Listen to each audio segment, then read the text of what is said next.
दिल्लीमध्ये आणि महाराष्ट्रातील माझ्या संपर्कात असतात. दिल्लीमध्ये आम्ही भेटतो. AICC मध्ये पण त्यांच्या तब्येतीचं आपल्याला सगळ्यांना माहिती आहे. तर त्यामुळे ते फार कमी इकडे फिरतात, कमी येतात. त्यामुळे शिवराज पाटील साहेब हे काँग्रेसचे ज्येष्ठ नेते आहेत आणि आमचे सगळ्यांचे मार्गदर्शक आहेत. त्यांचं मार्गदर्शन आम्ही सातत्याने घेत राहतो. आम्ही दोघंही एकमेकांच्या संपर्कात असतो.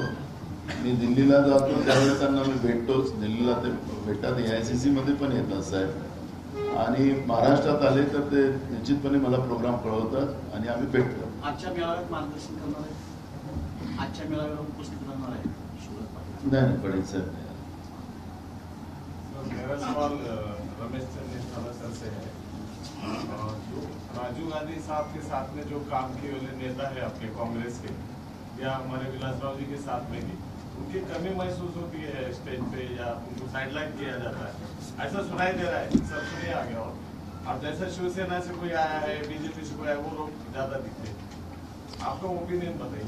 देखिए, विलासराव जी महाराष्ट्र के सबसे बड़े नेता थे, हमारे प्रिय मित्र थे, और उनके साथ जो लोग काम किए हैं उनको बिल्कुल कांग्रेस आगे रखे हैं और रखेंगे। किसी को कांग्रेस किनारे करने के लिए कभी भी प्रयास नहीं किए हैं। कोई ऐसा है तो बिल्कुल हम लोग सबको लेके चलने के प्रोग्राम अपनाया है। किसी को भी कांग्रेस के आदर्शों में जो लोग विश्वास प्रकट करते हैं, आदर्शों को लेके आगे चलते हैं, हम सबको लेंगे, सबको प्राथमिकता देंगे, किसी को किनारे नहीं करेंगे। प्रकाश आंबेडकर साथ में रहेंगे? उनसे मैंने खुद बात की है और आने वाले दिनों में उनके साथ बैठक होंगे। मेरे विश्वास है महाविकास आघाड़ी के साथ वो रहेंगे। माझा एक प्रश्न आहे, डॉक्टर बाबासाहेब आंबेडकरांनी काँग्रेस ही जळतं घर आहे असं पूर्वी बोलले होते. 4 आण्याचा देखील सदस्य होऊन असं त्यांनी दिले. पण तेच म्हणजे आज घडीला मतदारामध्ये तेच म्हणजे बाबासाहेबांनी जी भूमिका हे लक्षात घेऊन ही काँग्रेसची जी वाताहत होत आहे त्या काही मतदारामध्ये म्हणजे ते बाबासाहेबांचे विचार आलेत का, असं काय वाटतं सर? बघा, बाबासाहेबांच्या त्या शब्दाचा अनर्थ केला गेलेला होता. आखरी जसं आत्ताचा चंद्रकला साहेबांनी सांगितलं की 2 पार्ट्या ज्या असतात त्यांच्यामधलं एक डिफरन्स असतो. मत भिन्नता असू शकतात पण मनभिन्नता नाही.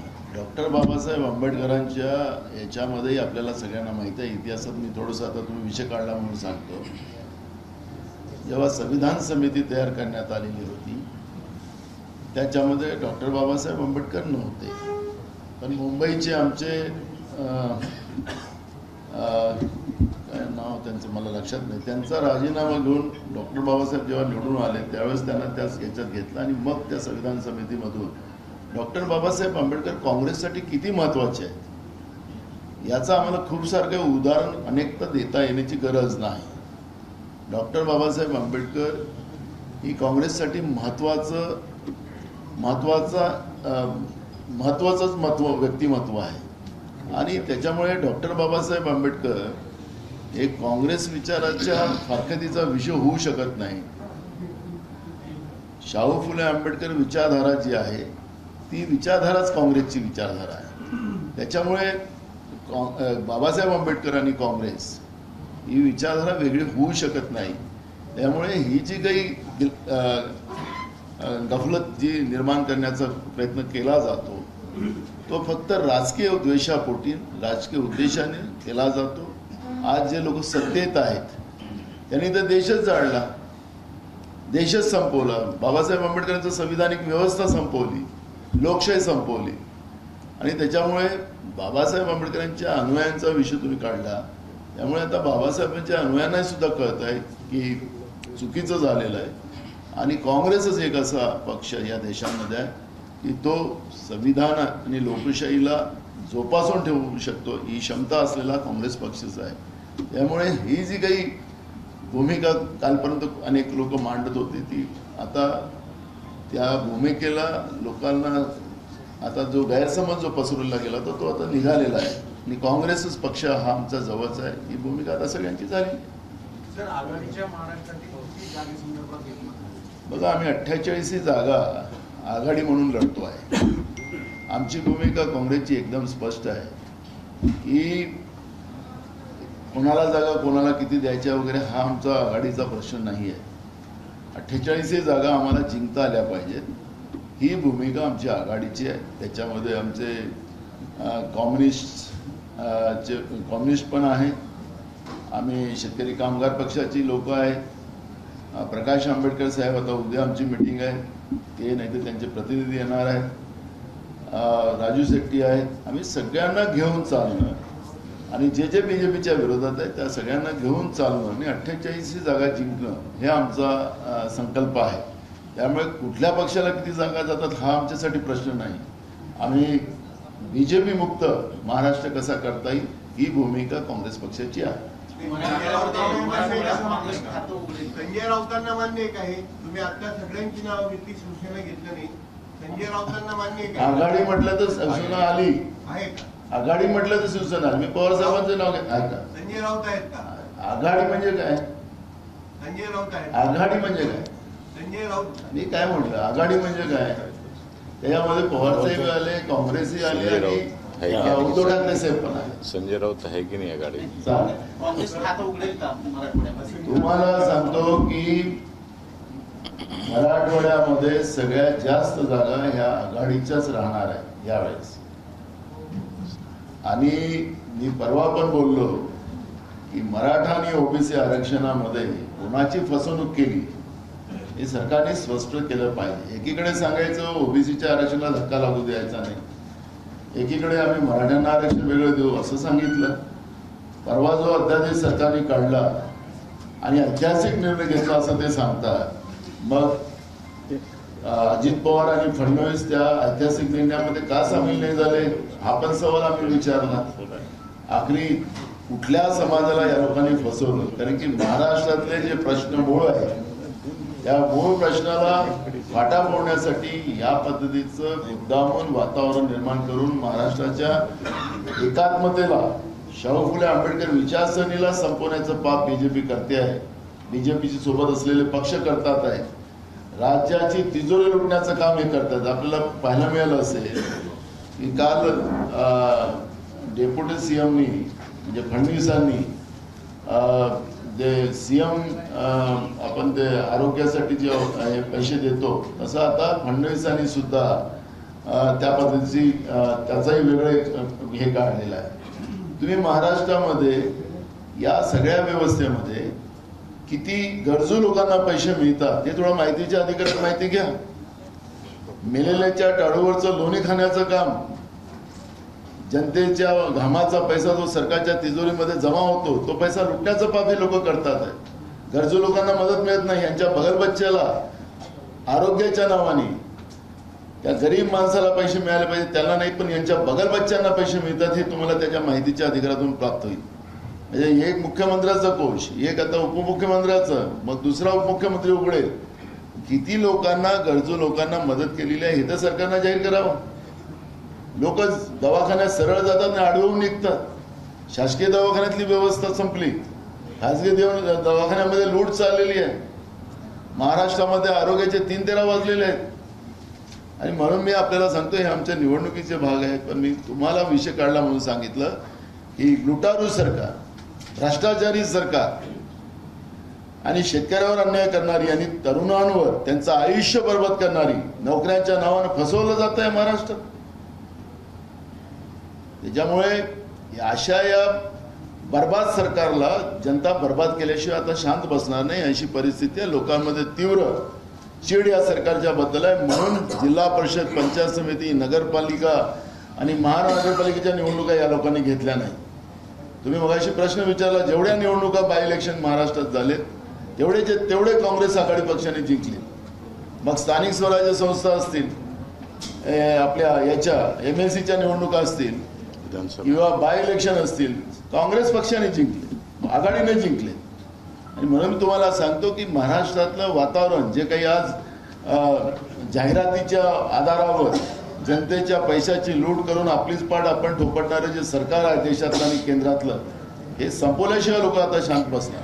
मराठा आरक्षणावरून कुणाची फसवणूक झाली? तर तेच आम्ही सरकारला विचारतोय. तुम्हाला काय वाटतं? मला एक बघा, मी आज त्याच्यामध्ये जाणार नाही. आम्ही सगळं त्याच्यावरची सगळी माहिती घेतलेली आहे, पण सरकारने उत्तर द्यावं ना जनतेला. आम्ही विधानसभेमध्ये मी स्वतः सरकारला विचारलं होतं, सरकार त्याच्यात उत्तर देऊ शकलं नाही. काय चाललेलं आहे या राज्यात त्यांनी सांगावं. आम्ही प्रश्न विचारला ना, विरोधकांच्या प्रश्नाचं उत्तर देण्याचं लोकशाहीमध्ये परंपरा आहे की नाही आहे. ते केंद्रातलं देत नसेल तर राज्यातलं तरी दिलं पाहिजे ना. प्रधानमंत्री कोणाचंच उत्तर देत नाही. अजूनपर्यंत एक पत्रकाराशी संवाद साधला नाही 10 वर्षात.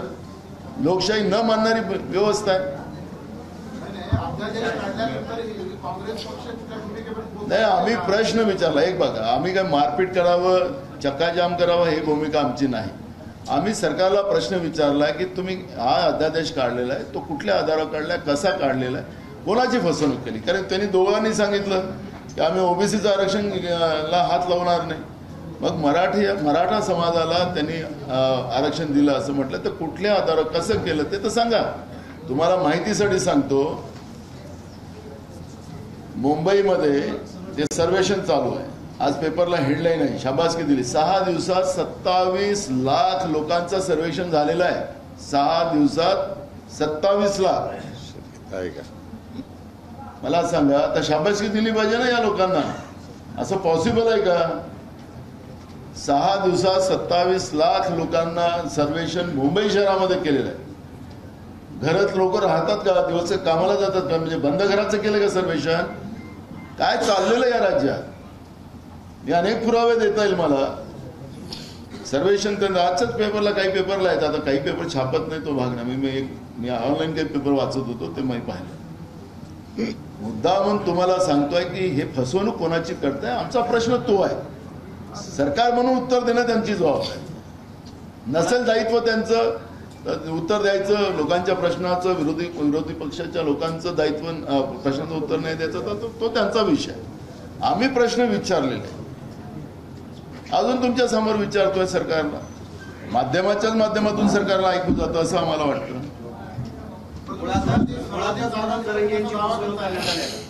माझा जरांगेंचा विषय नाही आहे माझा. मी समाजाची चर्चा करतोय, मी एक व्यक्तीची करत नाहीये. मराठा समाजाला आरक्षण 2014 मध्ये, धनगर समाजाला आरक्षण देण्याचं 2014 मध्ये याच फडणवीसने सांगितलं होतं. खालचंही सरकारनं वरचे सरकार द्या म्हणाले होते. 10 वर्षात तुम्ही देऊ शकला नाही, तो उद्रेक आहे. मुस्लिम आरक्षण का क्या? आता यांचं होऊ द्या, त्याच्यावर येतो. त्याच्यावर मुस्लिम आरक्षणाचं आमचे नेते राहुल गांधीजींनी जी काही भूमिका मांडली, त्या भूमिकेमध्ये सेन्सेस हा महत्वाचा भाग आहे. पण देशाचे प्रधानमंत्री सांगतात की गरीब आणि श्रीमंत या 2च जाती राहतील. आता देशामध्ये आरक्षण व्यवस्था संपवायची, तर आता हे आपला हा विषय आपल्या महाराष्ट्रातला होता. पण मुस्लिम आरक्षणाचा विषय काँग्रेसने केलेला होता. नसीमभाई ज्यावेळेस मंत्री असताना तो कोर्टामध्ये झाला. पण त्याचं मूळ कारण आहे की जिथपर्यंत आम्ही सेन्सेस करत नाही, कुठला समाज, आम्ही धर्माला आरक्षण देत नाही, आम्ही समाजाला देतो, त्या जातीला देतो. जो समाज, जी जात सामाजिक, आर्थिक, शैक्षणिक माग असेल, बाबासाहेब आंबेडकरांच्या संविधानाच्या आधारावर त्यांना मुख्य प्रवाहात आणणं ही सरकारची दायित्व होतं. आणि ते सेन्सेसच हा त्याचा थर्मामीटर आहे आणि त्या आधारावर व्हावा. पण प्रधानमंत्री सांगतात की गरीब जात आहे आणि श्रीमंत जात आहे. मग या देशामध्ये 100 कोटीच्या वर गरीब लोक झालेली आहेत. मग 10,000 5,000 लोकच आता श्रीमंत राहिली देशामध्ये. बाबासाहेब आंबेडकरांनी ते नाही सांगितलं होतं की मूठभर लोकांना श्रीमंत करा आणि सगळ्यांना गरीब करा. ही व्यवस्था संपवली त्या लोकांनी.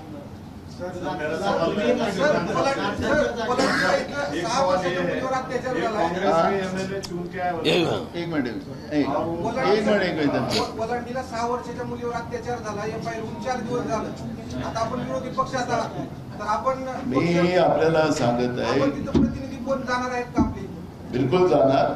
पण तुम्हाला एक गोष्ट सांगतो, महिला अत्याचार आपल्या वलांटीमध्ये तर होतच आहे. पण तुम्ही दिल्लीमध्ये आपण पाहिलं असेल की ज्या मुलींनी या देशासाठी सुवर्ण पदक कमवून आणलेलं होतं, त्या मुलींची सुद्धा कशी फरफड केलेली होती आणि त्यांच्यावर काय अत्याचार झाला आणि त्यांचा जो खासदार आहे भाजपचा त्यांनी त्यांचं शोषण केलंय असा आरोप त्याच्यावर लावत असताना देशाचे प्रधानमंत्री काय चुप आहेत? ना खाऊंगा ना खाणे दूंगा ना कोई अत्याचार नाही सहन करूंगा. आता कुठे गेले? त्यामुळे आमचा प्रतिनिधी तिथं जाईल आमचे माहिती आणि अशोक पाटील जाऊन आले, अटक झालेली. अशोक पाटील स्वतः जाऊन आले तिथं, पण अजून आम्ही तिथं पाठवा आणि त्याची वस्तुस्थिती मी स्वतः SP सोबत बोलतो आणि त्याच्यात माहिती घेऊन मी सरकारला आणि DGला राज्याच्या त्याला आम्ही जॉब विचार. काँग्रेस इच्छुक नाही असं एक काही चर्चा आहे आणि काँग्रेस स्वतःचा उमेदवार देण्यासाठी मी आपल्याला सांगत आहे की 48 जागा आम्ही लढतो आहे. मग आता काय पाहिजे तुम्हाला? काँग्रेसचा 48 मध्ये लातूर येतं. नागपूर पण येतोय. मराठवाड्यातल्या जागेचा फॉर्म्युला कसा 4-3-1 नाही, मी सांगितलं ना 48 जागा महाविकास आघाडी आणि इंडिया अलायन्स म्हणून आम्ही लढणार. त्याच्यामुळे आता हा काही जागेचा फॉर्म्युला जो आहे तो तिकडे महायुतीमध्ये यांचा चालू आहे. गोंधळ किती तिकडे गोंधळ तुम्हाला कळत नाहीये. उद्रेक आहे, भूकंप व्हायची वेळ आलेली आहे आणि हे लोक सांगतात ना आमच्याकडे येणार आहे ते अमुक येणार आहे. तुम्हाला त्यांच्या भूकंपाचा अंदाज नाही आहे. माझ्यासोबत किती संपर्क आहे तर मला ते नाही. मला जनतेचे प्रश्न काँग्रेसला महत्वाचे आहेत. महागाई महत्वाची आहे, बेरोजगारी महत्वाची आहे, शेतकऱ्यांचे प्रश्न महत्वाचे आहेत, गरिबाचे प्रश्न महत्वाचे आहेत, अन्यायाच्या विरोधात लढण्याची भूमिका काँग्रेसची आहे. त्यामुळे आम्हाला याचा आणू त्याचा आणू त्याच्यावरच्या चर्चा हेडलाईन आम्हाला घ्यायच्या नाही. पण तुम्हाला निवडणुका लागू द्या म्हणजे मग मी यांना एक लोहाराचा नाही मारेल तर माझं नाव नाना पटोले. कुठला वाद आमच्या आघाडीमध्ये नाही. सर ये कांग्रेस से एमएलए जो चुन के आया है एक बघा त्यांनी संविधानाचा विषय काढला म्हणून सांगितलं. आपल्या संविधानामध्ये एक भूमिका ही जी व्यक्ती स्वातंत्र्याची जी काही भूमिका मांडलेली आहे प्रत्येकाला प्रत्येक व्यक्तीला या लोकशाहीमध्ये व्यक्ती स्वातंत्र्य दिलेलं आहे. व्यक्ती स्वातंत्र्यामध्ये मतदानाचा हा थर्मामीटर हा महत्वाचा आहे. मला यांना मत मारायचं आहे आणि माझं मत तुला जाते असा माझा अविश्वास होत असेल आणि मी त्याच्यावर जो ऑब्जेक्शन सातत्याने मांडत असेल तर निवडणूक आयोगाने कारण की राजीव गांधीजींनी निवडणूक आयोगाला स्वायत्ता दिलेली आहे.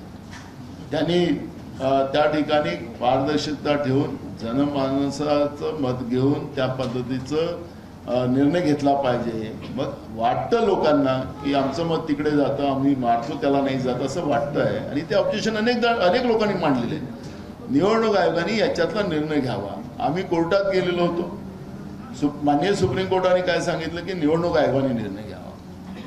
मला तो निर्णय लक्षात असेल. मग जनभावना ज्या असतील त्या जनभावनेचा आधार निवडणूक आयोगाने करावा. केंद्र सरकारने त्याच्यातली भूमिका घ्यावी. लोकशाही कारण की लोकशाहीची पाळंमुळं जी आहेत चहा विकणारा माणूस देशाचा प्रधानमंत्री होतो तो कशाच्या आधारावर झाला की लोकशाहीची पाळंमुळं आपल्या देशामध्ये मजबूत आहे. त्याच्यामुळे चहा विकणारा माणूस देशाचा प्रधानमंत्री विकत होतं की नाही तो नंतरचा प्रश्न आहे. पण आज आपण तो प्रश्न नाही तो चर्चेचा विषय नाही आहे असं आपण म्हणतो आहे. पण मूळ प्रश्न असा आहे की आज जी आहे लोकभावना आहे त्याप्रमाणे निवडणूक आयोगाने याच्यातला निर्णय घ्यावा. लोकशाहीला मजबूत करण्यासाठी ही भूमिका काँग्रेस पक्षाची. आम्ही कोर्टात गेलो होतो ते सांगितलं. बाई इलेक्शन चुन के आए वाले एक एमएलए आपके कांग्रेस के परसों उन्होंने कहा था बहुत बड़ा सरकार के और लेटेस्ट में कारपोरेशन में मारधाड़ करके ऑफिसरों से तो ये माहौल खराब करने की बात नहीं. क्या पॉलिसी है आपकी कांग्रेस की? प्रदेश की पॉलिसी क्या है? नहीं, कांग्रेस की पॉलिसी सर्वधर्म समभाव की हमेशा से रही है और आज भी वही पॉलिसी है. कांग्रेस ने अपनी किसी भी पॉलिसी से कभी भी कोई समझौता नहीं किया है और कांग्रेस सर्वधर्म समभाव को मानने वाली पार्टी है और उसी के साथ चलने वाली पार्टी. नहीं सुनो मैं मुझे वहाँ से लोगों के फोन आए और मैं वो विधायक हमारे रवि दंगेकर है उनसे मैंने बात किया. उन्होंने बताया कि सर मैंने ये फोटो जो बैनर है मैंने नहीं लगाया कार्यकर्ताओं ने लगाया था क्योंकि वो मूल मनसे से आया हुआ वो है रवि दंगेकर वो मूल कांग्रेस का नहीं है. तो उसके जो कार्यकर्ताओं के मन से आए हुए उन लोगों ने वो काम किया था, कांग्रेस के कार्यकर्ताओं ने नहीं किया था। मैं जस्टिफिकेशन और क्लियर बता रहा हूँ, कोई छुपाने की बात नहीं। बाद में तुरंत उनने वो पूरे बोर्ड उतारे और फिर वहाँ का जो इशू था वो खत्म हुआ। एमआईएम को साथ मिलेंगे क्या सर? कौन ने बोला? इंडिया में वो किधर है? वो हमें पता नहीं किधर है। राज्यामध्ये एका इंजिनवर चालत नाही, तर राज्य सरकारनं 2 दुसरे इंजिन त्याला जोडलं। तसं काँग्रेस पक्षात देखील आपलं एक इंजिन असताना अशोक चव्हाण आणि बाळासाहेब थोरात यांचं इंजिन लावलंय असं म्हणतात, हे खरं आहे? काँग्रेस एक आहे, आमच्याकडे इंजिन वेगळे नाही आहे, आमचं एकच इंजिन काँग्रेसचं आहे। काही अधिकार विभागून दिले का? काही नाही, अधिकार काही वेगळे, काँग्रेसचं इंजिन एकच आहे, काही विभागलेले नाही। चलो थँक्यू। सबका साथ सबका विकास असं म्हणत केंद्र सरकारमध्ये विकास आलेले आहे, ती कुठेतरी धार्मिक ध्रुवीकरण करते असं वाटतं? कुठं झालं? कुणाचा सबका विकास झाला? तुम्हाला जीएसटी लावून उलट तुम्हाला लुटलं, थोडं शांत। जीएसटी लावून तुम्हाला लुटलं, आपले पैसे लुटले, सर्वसामान्य जे लुटलेत आणि मुठभर लोकांना नेऊन दिले, त्यामुळे विकास सगळ्यांचा नाही झाला, मुठभर लोकांचा विकास झाला। हे खोटारड सरकार केंद्रातलं आपल्याला पाहायला मिळतं। काळा धन आणून 15 लाख रुपये गरिबांच्या खात्यात टाकून ते पण गेलं, 2 कोटी युवकांना नोकऱ्या देऊन ते पण गेलं, सगळंच गेलं। त्याच्यामुळे या खोटारड्या भारतीय जनता पार्टीच्या सरकारवर आता कोणाचाच विश्वास राहिलेला नाही। त्यांचा जो रथ फिरतो गावागावामध्ये, त्याला अधिकारी सोडून त्यांना म्हणा कार्यकर्त्यांना भाजपाच्या जावं ना, म्हणजे लोक कसे सांगतात त्याला अक्कल समजते, हाकलतात लोक गावातून त्यांचा रथ। त्याच्यामुळे लोकांमध्ये काय चीड आहे ते आपलं लक्षात येतं। एबीपी माझा, उघडा डोळे बघा नीट।